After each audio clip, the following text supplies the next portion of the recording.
Hello friends, welcome to achieve the goal.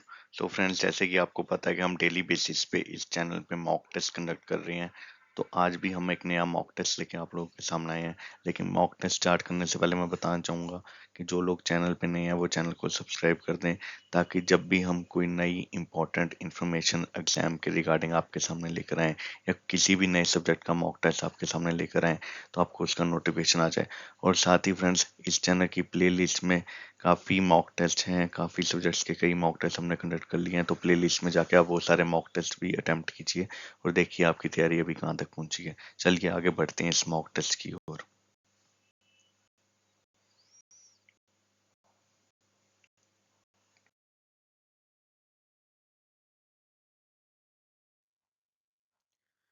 तो friends, ये जो मॉक टेस्ट है ये आज होगा पार्ट 10 पॉलिटी का। इससे पहले पॉलिटी के हमने 9 मॉक टेस्ट कंडक्ट कर लिए हैं और वो सबके सब प्ले लिस्ट में अवेलेबल हैं। आप प्ले लिस्ट में जाके वो सारे मॉक टेस्ट अटेम्प्ट कीजिए। और मैं बताना चाहूँगा फ्रेंड्स कि पॉलिटी के अलावा हमने history, geography, economics, computer, reasoning, उन सारे सब्जेक्ट्स के भी कई ज़्यादा मॉक टेस्ट कंडक्ट कर लिए हैं। वो सब प्ले लिस्ट में अवेलेबल है। तो प्ले लिस्ट में जब भी आपको टाइम मिले वहाँ पे जाके वो सारे मॉक टेस्ट अटेम्प्ट कीजिए और देखिए आपका स्कोर कितना आ रहा है। और फ्रेंड्स, इस चैनल की कम्युनिटी पे डेली क्वेश्चंस अपलोड होते हैं, वहाँ वो वाले क्वेश्चंस का आंसर भी दीजिए और देखिए कि आपका करेक्ट आंसर आ रहा है या नहीं। तो चलिए फ्रेंड्स, आज स्टार्ट करते हैं कि हमारे पॉलिटी का 10वां मॉक टेस्ट है। और इस मॉक टेस्ट के लिए आपको हर क्वेश्चन के लिए सिर्फ 10 सेकंड्स मिलेंगे, क्योंकि टाइम बेस्ड मॉक टेस्ट है। तो कॉपी पेन लेके बैठ जाइए और एंड में कमेंट बॉक्स में अपना स्कोर मेंशन कीजिएगा कि आपका कितना स्कोर आया इस मॉक टेस्ट में। चलिए फ्रेंड्स, स्टार्ट करते हैं इस मॉक टेस्ट को।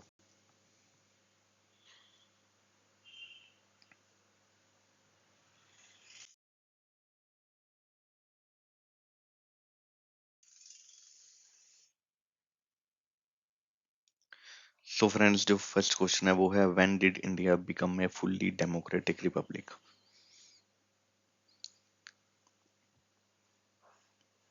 सो इंडिया जो है वो आपको पता है, इंडिया आज़ाद हुई थी तो वो कब डेमोक्रेटिक रिपब्लिक बनी थी डेमोक्रेटिकली। तो बताइए कब बनी थी, 26 नवंबर 1949 को, 26 नवंबर 1930 को, 26 जनवरी 1950 को, या 26 नवंबर 1951 को। तो मैं बताता हूँ, आपको पता है इंडिया को आज़ादी 1947 में मिली थी। बट यहाँ पे पूछा डेमोक्रेटिक रिपब्लिक मतलब कब हमारा कॉन्स्टिट्यूशन इम्प्लीमेंट हो गया था और उसी कॉन्स्टिट्यूशन के मुताबिक हम आज तक चल रहे हैं।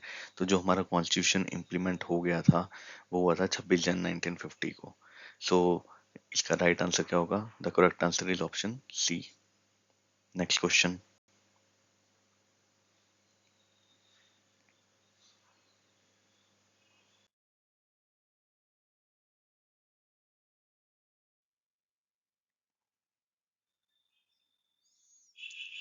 Who among the following holds office till the present? Prasad, member of Lok Sabha, prime minister, election commissioner, या गवर्नर। टाइम खत्म हो गया फ्रेंड्स, आंसर बताइए। ये टाइम बेस्ड मॉक टेस्ट है।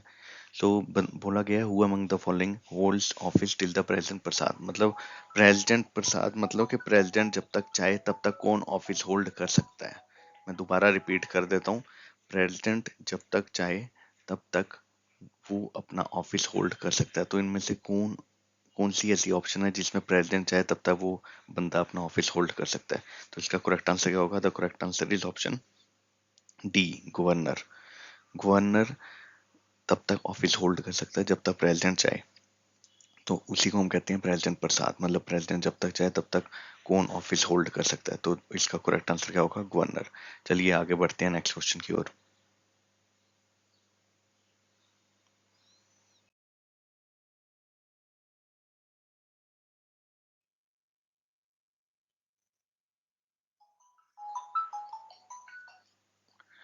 Who said that as a president I have no eyes but a constitutional eye, I can not see you. Rajendra Prasad, Radha Krishna, Abraham Lincoln, या Mahatma Gandhi. Time खत्म हो गया फ्रेंड, आंसर बताइए। Who said that as a president I have no eyes but a constitutional eye, I cannot see you। ये किसने बोला था, बस ये बताना है आपको कि ये लाइन किसने बोली थी। तो आपको पता होगा, आपने राजेंद्र प्रसाद के बारे में पढ़ा होगा, महात्मा गांधी के बारे में पढ़ा होगा, राधा कृष्णा का भी पढ़ा होगा। तो इनमें से किसी ने भी नहीं बोला था। तो करेक्ट आंसर क्या है? Abraham Lincoln, option C. Abraham Lincoln ने ये लाइन बोली थी। Let's move to the next question now.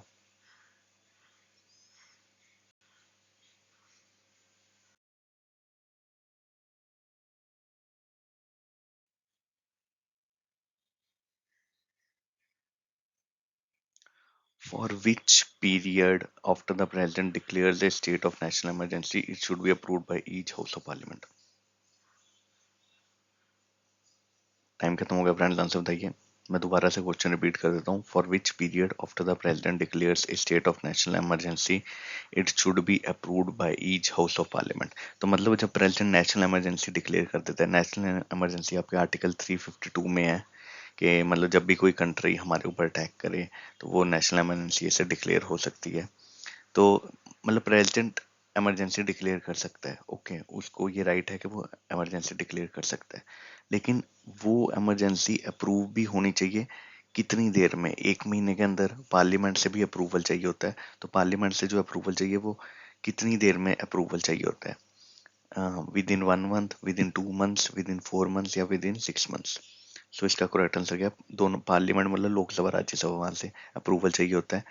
तो इसका करेक्ट आंसर क्या होगा? The correct answer is option A, with in 1 month. मतलब जब प्रेसिडेंट इमरजेंसी डिक्लेयर कर देता है तो वो इमरजेंसी तभी आगे चलती रहेगी अगर उसको पार्लियामेंट से अप्रूवल मिलेगा। तो पार्लियामेंट से अप्रूवल उसको कब तक मिल जाना चाहिए? विद इन 1 मंथ मिल जाना चाहिए। अगर नहीं मिलेगा तो वो इमरजेंसी फिर खत्म हो जाएगी, वो इमरजेंसी ज्यादा देर तक नहीं रहेगी। तो चलिए आगे बढ़ते हैं नेक्स्ट क्वेश्चन की ओर।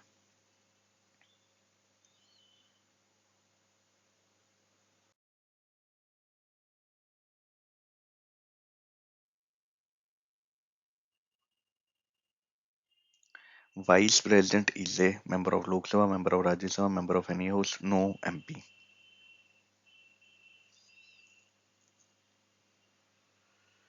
टाइम खत्म हो गया फ्रेंड्स, आंसर बताइए। तो जो वाइस प्रेसिडेंट होता है वो किसका मेंबर होता है? लोकसभा का मेंबर होता है, राज्यसभा का मेंबर होता है, किसी भी हाउस का मेंबर हो सकता है, या फिर नो एमपी। नो एमपी मतलब कि वो किसी का भी मेंबर नहीं होता। तो बताइए क्या आंसर होगा? The correct answer is option D, no MP. No MP मतलब नो मेंबर ऑफ पार्लियामेंट, मतलब वो पार्लियामेंट का मेंबर ही नहीं होता वाइस प्रेसिडेंट, ठीक है। तो पार्लियामेंट का मेंबर वाइस प्रेसिडेंट नहीं होता, ये आपको याद रखना है। So option D is the right answer. So friends, अगर आपको ये मॉक टेस्ट सीरीज पसंद आ रही है तो इस चैनल को सब्सक्राइब कीजिए, और आपके फ्रेंड्स और फैमिली मेंबर्स में जो भी गवर्नमेंट एग्जाम की तैयारी कर रहे हैं उनके साथ भी आप ये शेयर कर सकते हैं मॉक टेस्ट सीरीज। तो चलिए फ्रेंड्स आगे बढ़ते हैं नेक्स्ट क्वेश्चन की ओर।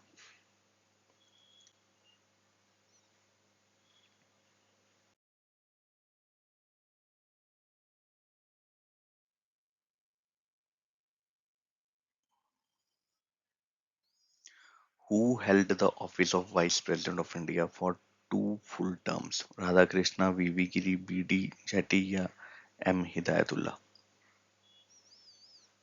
टाइम खत्म हो गया फ्रेंड्स, आंसर बताइए। वाइस प्रेसिडेंट जो था वो 2 बारी वाइस प्रेसिडेंट कौन बना था? 2 फुल टर्म्स मतलब 2 बारी वाइस प्रेसिडेंट इनमें से कौन बना हुआ है? Radha Krishna, V V Giri, B D Jatia, M Hidayatullah. So the correct answer is option A, Radha Krishna जो है वो 2 बारी वाइस प्रेसिडेंट बने हैं। Let's move to the next question now.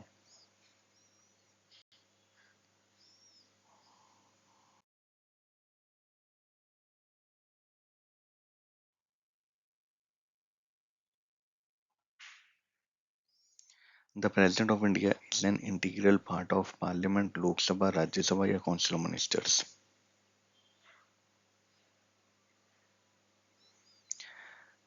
President of India जो है वो इंटीग्रल पार्ट है किसका? पार्लियामेंट का है, लोकसभा का है, राज्यसभा का है या काउंसिल ऑफ मिनिस्टर्स का है? तो इसका आंसर क्या है friends? The correct answer is, जिन्होंने पॉलिटी अच्छे से पढ़ी होगी उनको ये आंसर आता होगा।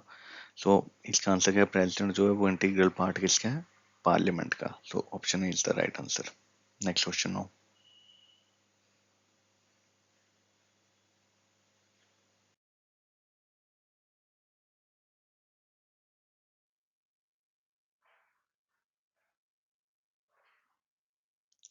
According to Indian Constitution, which of the following is a statutory body? Finance commission, national council, planning commission या एनओए? जो लोग चैनल पे नए हैं उनको मैं बताता हूँ, एनओए। एनओए का मतलब है नन ऑफ द अबव, मतलब नन ऑफ द अबव मतलब इनमें से कोई ऑप्शन भी सही नहीं है। तो एनओए तो इसका नहीं है आंसर। एनओए जो है वो इसका आंसर नहीं है, इसका आंसर ए, बी या सी में से है। तो बताइए इनमें से कौन सी स्टैट्यूटरी बॉडी है? स्टैट्यूटरी बॉडी कौन सी होती है वो आप कमेंट बॉक्स में खुद बताएंगे मुझे रिसर्च करके कि स्टैट्यूटरी बॉडी कौन सी होती है। जिन्होंने पॉलिटी पढ़ी है अगर अच्छे से उनको तो पता होगा ये स्टैट्यूटरी बॉडी कौन सी होती है। तो बताइए इनमें से कौन सी स्टैट्यूटरी बॉडी है? The correct answer is option A, finance commission जो है वो स्टैट्यूटरी बॉडी है। Next question no.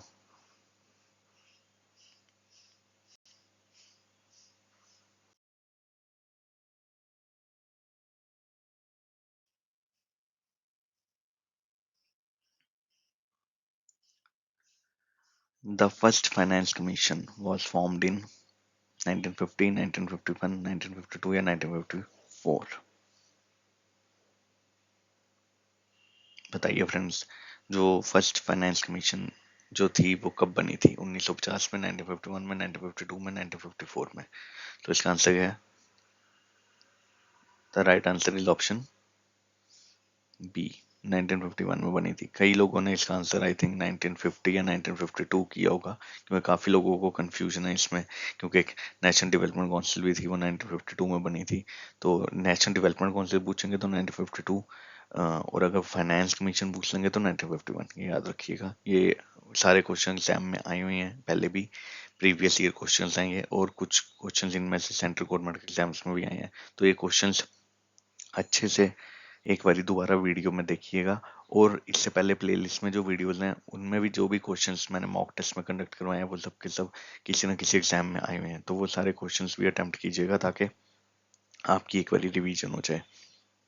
चलिए फ्रेंड्स, आगे बढ़ते हैं नेक्स्ट क्वेश्चन की ओर।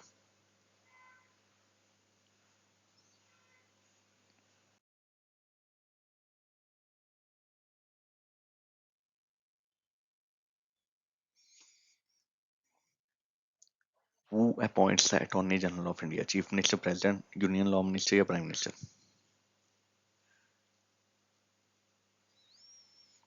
टाइम खत्म हो गया फ्रेंड्स, आंसर बताइए। Who appoint the attorney general of India? Attorney general of India को कौन अपॉइंट करता है? Chief minister, president, union law minister या वाइस या प्राइम मिनिस्टर?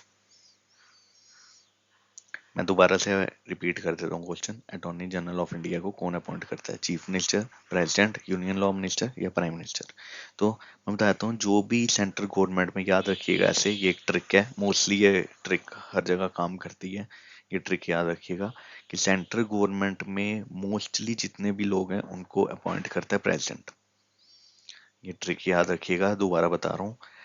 मोस्टली ये ट्रिक काम करती है हमेशा कि सेंट्रल गवर्नमेंट में जो भी हाई डेजिग्नेशन पे लोग हैं उनको अपॉइंट करता है प्रेसिडेंट। ओके, तो अटॉर्नी जनरल ऑफ इंडिया को कौन किसने अपॉइंट किया होगा? The correct answer is option B, president ने अपॉइंट किया। ओके, चलिए आगे बढ़ते हैं अब।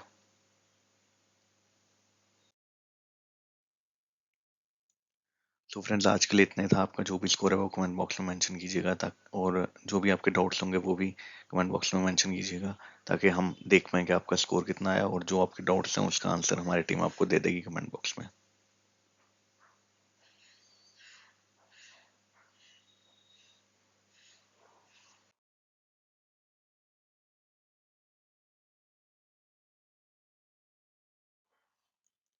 तो फ्रेंड्स, आज का मॉक टेस्ट इतना ही था। नया मॉक टेस्ट हमारी टीम तैयारी कर रही है, उसके लिए जैसे ही वो प्रिपेयर हो जाएगा मॉक टेस्ट हमारा, तो मैं कोशिश करूंगा कल या परसों तक वो वाला मॉक टेस्ट भी आप लोगों के सामने लेकर आऊँ। तब तक के लिए अपनी तैयारी कंटिन्यू रखिए। आपको पता है वो टेस्ट जो एग्जाम है वो बहुत जल्द होने वाले हैं, तो अपनी तैयारी कंटिन्यू रखिए, ज़्यादा से ज़्यादा मॉक टेस्ट अटेम्प्ट कीजिए ताकि आपको आपकी प्रिपरेशन का पता लगे। तो चलिए मिलते हैं अब हमने अपने नए मॉक टेस्ट में, तब तक के लिए बेस्ट ऑफ लक।